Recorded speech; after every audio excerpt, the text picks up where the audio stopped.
ആൺകൊച്ചുണ്ടാവണമെന്ന് പറഞ്ഞിട്ടുണ്ടായിരുന്നു ഏതേലും പറഞ്ഞോണ്ടിരുന്നായിരുന്നു. പക്ഷെ പെൺകൊച്ചായപ്പോ അവർക്ക് ഇഷ്ടായില്ലായിരുന്നു അതൊന്നും. കല്യാണം കഴിഞ്ഞിട്ട് പ്രശ്നം എന്തെങ്കിലും ഉണ്ടായോ, അതോ കുഞ്ഞുണ്ടായി കഴിഞ്ഞിട്ടാണോ? കുഞ്ഞുണ്ടായി കഴിഞ്ഞതിന് ശേഷം ഇങ്ങനെ ഓരോരോ ഇത് പറഞ്ഞോണ്ടിരിക്കാനും തുടങ്ങിയ. കുഞ്ഞിന് പെൺകുഞ്ഞായോണ്ട് ഉള്ള കുഴപ്പങ്ങളും മറ്റും, പിന്നെ അതിന് ചെലവുകൾ കൂടുതലും മറ്റുമാണ് എന്നൊക്കെ പറഞ്ഞോണ്ട് കുഞ്ഞിന് ഓരോ കാര്യങ്ങൾക്കും ഇനി ചെലവ് കൂടുതലും ഇതാണ് എന്നെല്ലാം പറഞ്ഞോണ്ട് അച്ഛനോട് പൈസ ചോദിക്കുന്നൊക്കെ പറഞ്ഞോണ്ട് ഇതാവുകയൊക്കെ ചെയ്യും. അപസ്മാരത്തിന്റെ ഗുളിക കഴിക്കണതാണ്. അപ്പൊ ഗുളികയുടെ ഇതിനൊക്കെ ആയിട്ട് അച്ഛനോട് അതിന് പൈസ ചോദിക്കാൻ പറഞ്ഞോണ്ട് ഇതാവുമായിരുന്നു. അപ്പൊ എല്ലാത്തിനും എൻ്റെ അച്ഛനും കുറ്റം പറയുകയും ഇതൊക്കെ ചെയ്യുന്ന ആളാ. എന്നിട്ട് അതിന് പക്ഷെ അച്ഛൻ്റെ പൈസ തന്നെ വേണമെന്നു പറഞ്ഞോണ്ട് ഇതാവുമ്പോ ഞാൻ ദേഷ്യപ്പെടുകയൊക്കെ ചെയ്യും. അപ്പൊ അന്നേരം അയാൾ എന്നെ വടിയും കൊണ്ട് അടിക്കും. തലയുടെ ഇവിടെ സ്റ്റിച്ച് ഉണ്ടായിരുന്നു. ആ സ്റ്റിച്ചിട്ട് തല ചോര ഒലിച്ച് ആശുപത്രിയിലൊക്കെ ആയിട്ട് ആയിരുന്നു. അതിൻ്റെ ബില്ലുണ്ടായിരുന്നു, അതെല്ലാം കത്തിച്ചു കളഞ്ഞു. ആശുപത്രി പോയി ചെന്നപ്പോൾ അവരോട് പറഞ്ഞു തല ഫിക്സ് വന്ന് തല കട്ടിലിൽ മുട്ടിയതാണെന്ന് പറഞ്ഞുകൊണ്ട് ഇതായി. പക്ഷെ അങ്ങനെയല്ല ഉണ്ടായേ. എൻ്റെ തലക്കിട്ട് ഒരു കഞ്ഞി വാർക്കാനൊക്കെ ആയിട്ട് ഒരു ഒരു വടിയുണ്ട്, തടിയൻ വടി. ആ വടിയും വെച്ച് തലക്കടിച്ചതാ. സ്ത്രീധനം തന്നതൊന്നും പോരായിരുന്നു. അങ്ങനെയായിരുന്നു.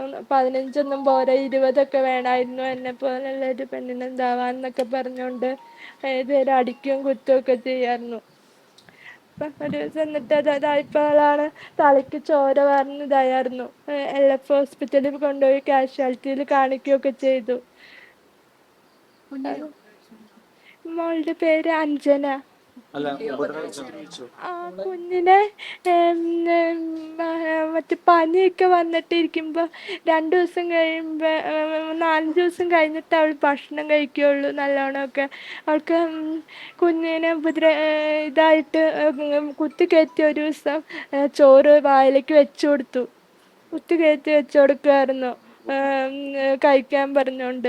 അവൾക്ക് വായ്ക്ക് രുചിയില്ലാത്തതുകൊണ്ടാണ് അവിടുത്തെ അമ്മയും പറഞ്ഞു. ഞാനും പറഞ്ഞു, എന്നിട്ടും കേട്ടില്ല. അത് കഴിക്കണം കഴിക്കണം എന്നും പറഞ്ഞ് അന്നേരം സങ്കടം വന്ന് ഞാൻ പറഞ്ഞു അത് വായ്ക്ക് രുചിയില്ലാത്തതുകൊണ്ടായിരിക്കും അത് കഴിക്കാത്ത, കഞ്ഞിവെള്ളം കുടിച്ചതാന്ന് പറഞ്ഞിട്ടത് കേട്ടില്ല. മരുന്ന് കുടിക്കുമ്പോൾ ചോറ് ഇതാവണം എന്ന് പറഞ്ഞിട്ട് വായിലേക്ക് കുത്തി കയറ്റിയൊക്കെ കൊടുക്കുകയൊക്കെ ചെയ്തു. കുഞ്ഞിനെ ഇങ്ങനെ മർദ്ദിക്കുമായിരുന്നു, ഇങ്ങനെ ഭക്ഷണം നിർബന്ധിച്ച് കൊടുക്കുക അല്ലാതെ വടി ഉപയോഗിച്ചോ അങ്ങനെ എന്തെങ്കിലും ഉപദ്രവിക്കുകയോ എന്തെങ്കിലും ചെയ്യും? അങ്ങനെയൊന്നുമില്ലായിരുന്നു. അത് അങ്ങനെ ചെയ്യലൊന്നുമില്ല. ഇതിൻ്റെ ഇത് പറഞ്ഞിങ്ങനെ എന്നോടിങ്ങനെ പറയും അതിൻ്റെ കാര്യത്തിൽ. ആ കൊച്ചുണ്ടായത് എൻ്റെ കുറ്റം കൊണ്ടൊക്കെയാണെന്നും പറഞ്ഞ് എന്നെ ഭയങ്കരമായിട്ട് ഇതാവും. ഉപദ്രവിക്കുമ്പോ ഭർത്താവിന്റെ അമ്മ കൂടെ ഉണ്ടായി, അവർക്കറിയായിരുന്നോ? അമ്മ ഉണ്ടാവാറുണ്ട്. അമ്മ 2-3 പ്രാവശ്യം പറഞ്ഞിട്ടും കേൾക്കില്ല. കേൾക്കാതെ ഇരിക്കുമ്പോൾ അമ്മേനെയും തള്ളി താഴ്ത്തിടുകയൊക്കെ ചെയ്യുകയൊക്കെ ചെയ്യില്ല. അത് ഈ കുഞ്ഞുണ്ടായ ശേഷം തുടങ്ങിയതാണല്ലേ? കുഞ്ഞുണ്ടായതിന് ശേഷം ഇങ്ങനെയൊക്കെ ഓരോ മർദ്ദനങ്ങൾ ഇതൊക്കെ ആയിട്ട്. അതിന് ശേഷമൊക്കെ നല്ലോണം സ്നേഹിച്ചിരിക്കുന്നു.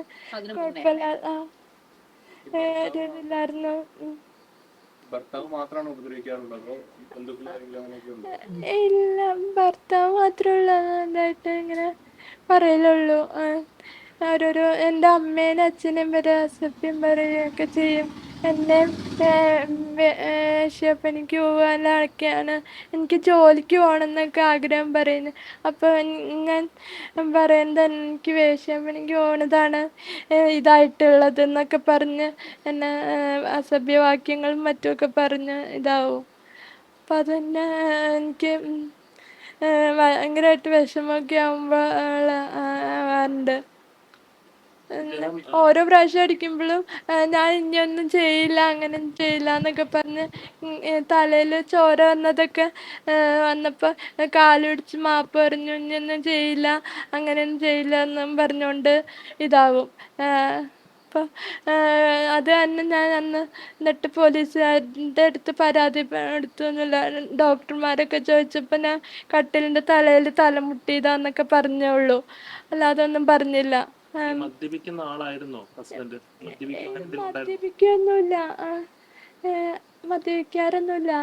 നിങ്ങൾ ലഹരികളൊന്നും ഉപയോഗിക്കില്ല? ഇല്ല, ലഹരിയൊന്നും ഉപയോഗിക്കില്ല. പിന്നെ എല്ലാത്തിനും ഏത് നേരവും ഭയങ്കരമായിട്ട് അന്ധവിശ്വാസം കൂടുതലാണ്. എന്തിനും ഏതിനും അന്ധവിശ്വാസം ഭയങ്കരമായിട്ട് കൂടുതലാണ്. എന്തൊക്കെയാ അങ്ങനെ ഉള്ള വിശ്വാസങ്ങൾ?